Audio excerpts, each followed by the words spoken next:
All right, so I have added some 3D and 2D components.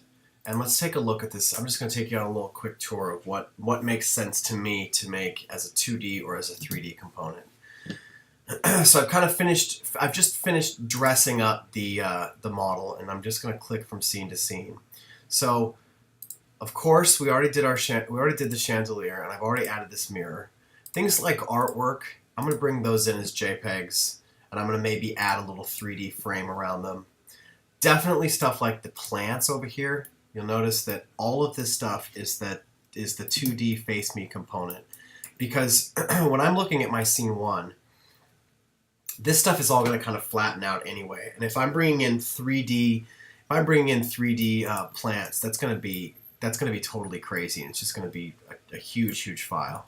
So things like your furniture, it's probably better to go with something that's 3D. But if you've got something that looks the same from all sides, I would do that as 2D.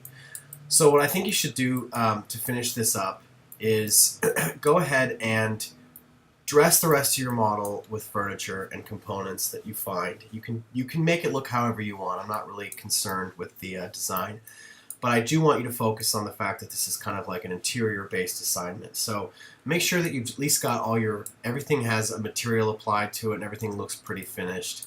There's a complete list of the actual requirements for this assignment that will be a part of the actual assignment link. So go ahead and just check those off as you're looking at them. I'm not looking to for this crazy level of detail.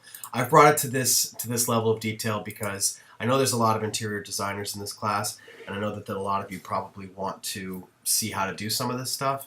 And also, when we eventually go into rendering this file, it always is going to help to have it be as detailed as possible so that it can really feel as realistic as possible. Okay, so that about sums it up for this interior design model. Thank you for going on this very long journey with me.